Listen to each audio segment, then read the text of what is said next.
को हमेशा से ही चैलेंजेस का शौक था और वो बहुत निडर थी। इसीलिए उसके दोस्तों ने उससे शर्त लगाई कि हम तब तुम्हें मानेंगे कि तुम बहुत बहादुर हो कि अगर तुम विस्परिंग हॉलो जैसे खौफनाक रास्ते पर रात के वक्त अकेले जाकर दिखाओ, जहाँ से आज तक कोई वापस नहीं आया। जीना ने उनका चैलेंज कबूल कर लिया और अपनी गाड़ी लेकर रास्ते पर रवाना हो गई। रात काली सिया थी, चांद तक की रोशनी नहीं थी, चारों तरफ गुप अंधेरा था। सिर्फ गाड़ी की हेडलाइट्स की रोशनी थी जो रास्ते पर पड़े दरख्तों के साए को और भी खौफनाक बना रही थी। जीना गाड़ी चला रही थी और इधर उधर देखती जा रही थी। दरख्तों की शाखें और उनके पत्ते उसको रात के वक्त अजीब व गरीब से लग रहे थे।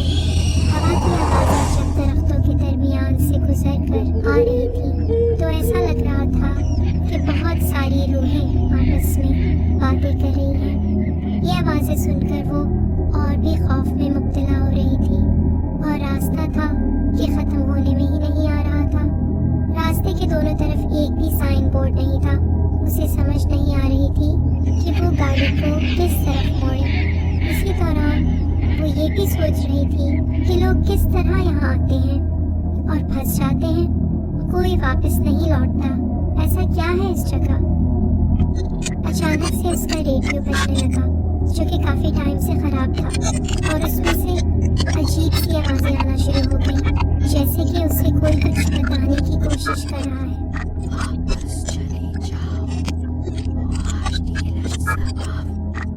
आवाज ठीक से सुनाई नहीं दे रही थी, पर जीना को समझ में आ गया कि वो आवाज उसे क्या मैसेज देना चाह रही थी और उस मैसेज को सुन के उसके जिस्म में धकधकी सी तारी हो गई। वो आवाज उससे कह रही थी कि वो यहाँ से वापस चली जाए, मगर जीना फिर भी गाड़ी चलाती रही।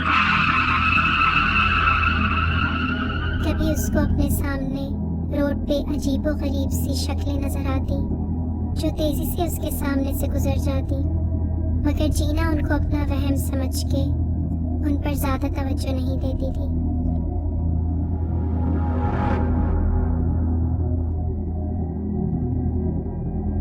अचानक से एक खतरनाक मोड़ पे जीना ने तेजी से गाड़ी मोड़ी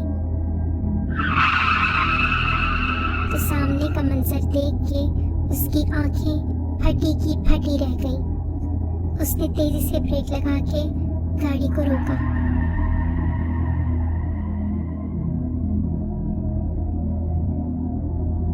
रोड पे सामने एक लड़की खड़ी थी, बिल्कुल अकेली। उसके काले काले लंबे बाल उसके चेहरे पे पड़े हुए थे। वो लड़की जीना की तरफ अपनी खाली आंखों से घूर रही थी और जीना के जिस्म में उसको देख के जैसे खून जम सा गया हो। जीना ने कहानियां सुनी हुई थी कि इस रास्ते पे एक लड़की की मौत हो गई थी और वो जहाँ जाना चाहती थी वहाँ नहीं पहुँच पाई और आज भी उसकी रूह वहाँ भटकती है कि शायद कोई उसे उसके ठिकाने पहुँचा दे। जीना ने हिम्मत करके उस लड़की से बात करने की कोशिश की। क्या आपको मदद की जरूरत है?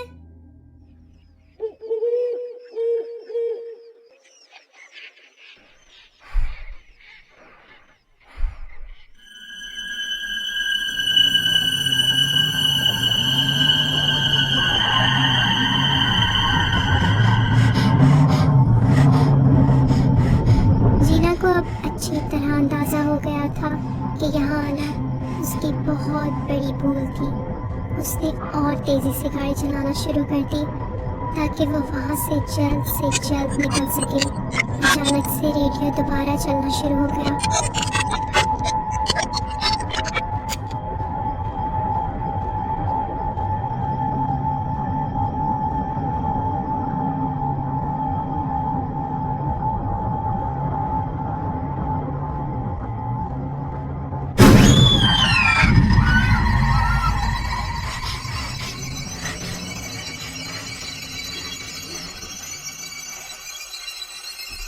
मुझे लगता है कि बस एक और मील का सफर रह गया है, फिर मैं अपने घर जा सकूंगी और दोबारा कभी यहाँ का रुख नहीं करूंगी। वापस चली जाओ। Stupid radio. और क्यों नहीं हो रहा? Du hast die letzte Mal.